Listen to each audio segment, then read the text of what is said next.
Hey, good afternoon, Jordan. And thank you for coming in to review this process. I would like to walk you through what the results actually mean. And the reason why I say that because I don't want you to think that this test labels you in any way. More or less, it just gives you some insight to some things that, hey, we can work on together. What I like to try to do is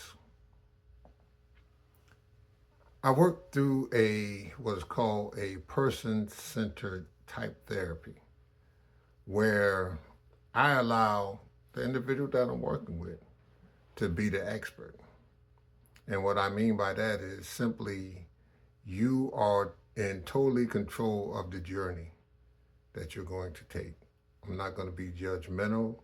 I'm not going to be disrespectful. I'm just going to be there and be in your corner and be supportive. So let's look at one of the first things that caught my attention as I looked at your results right there. If you look at that second page right there, you'll find that based on your results, uh, it says that you scored a 26 on the Beck Depression Inventory.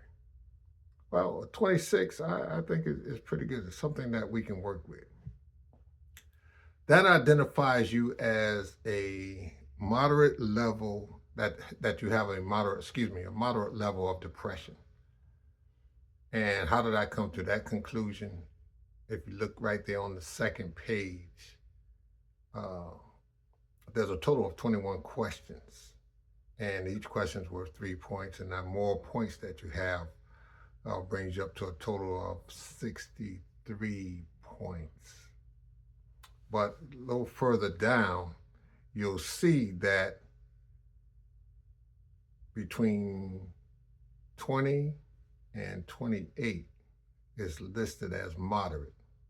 Anything above 28 would have been severe. So that would have been a severe level of depression. And we are not at that severe level. So as a result, um, you're sitting pretty good right now. And it's something that we can work with. Basically,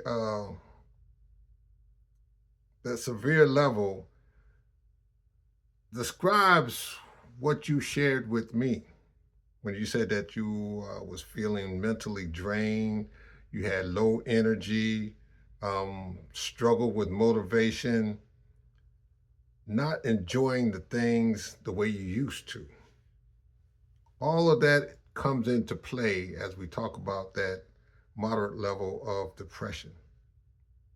But hey, it's something that can be worked on. It's not a weakness. It's not anything to be ashamed of. It's something that we can work on. All these signals are simply just saying that you're under pressure. You're under pressure.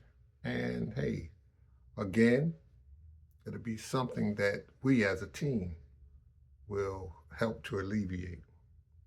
Now, as I looked at the second part of the inventory, and it talked about the anxiety scale or the anxiety side of it, it showed that you scored high, high level of worry and mental pressure. Well, that just simply told me, that the score, look at the score right there where it says 72. Okay. And then we look at, the scale and it sees that that's a high score.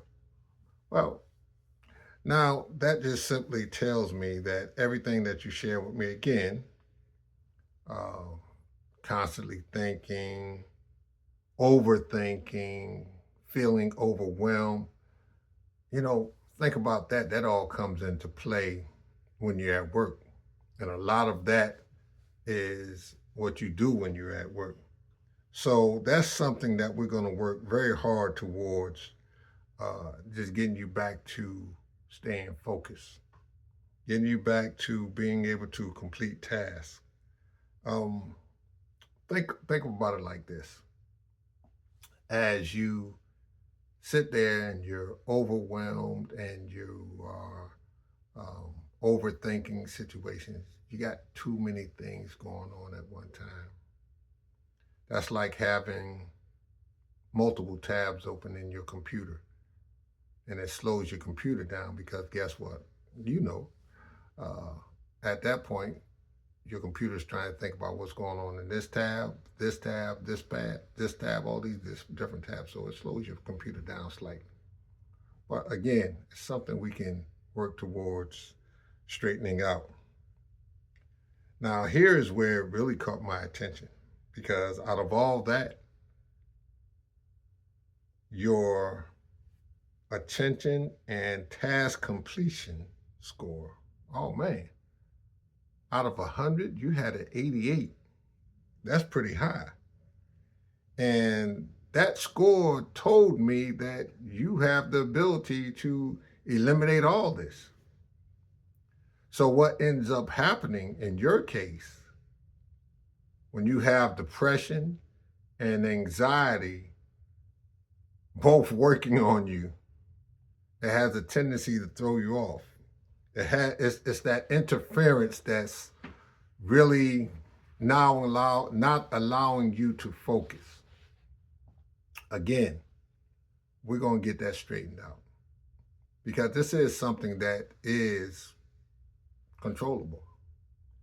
Um, one of the things that you're not able to do when you have both uh, depression and anxiety going on, you can't focus. Um, you fail to follow through in different situations.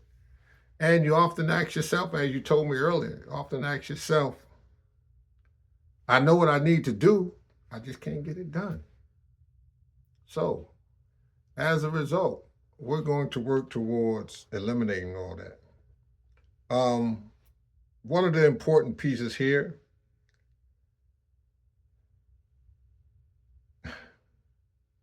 there's nothing that I just stated can't be improved. Um, we're going to work to change that whole viewpoint. One of the things that I like to say as we move forward, we're going to work on helping you to refocus, rebuild structures, manage stress, get that energy back, and that that focus that you had at one point in time, getting all that back. But we're going to do this without overwhelming you. One of the main things that I like to say we're going to place as a key goal is being consistent. Being consistent, not perfection, but consistency. I think that's a little bit more important than trying to maintain some level of perfection. Um, as I also know, you have really and truly experienced a lot. But what you have experienced is all valid. We all go through some pressures at some point in time. But you've taken the right steps to get the help that you need and get yourself back on track. We're going to work together to regain control, build momentum, and feel more better about yourself. And I will do this at a pace that's comfortable for you. It's not going to be something that I guide the pace, whatever's comfortable for you. More importantly, it's going to be something that you'll be able to own later on. Yes, we'll set up our next follow-on session and just get to work. We'll come back ready to go.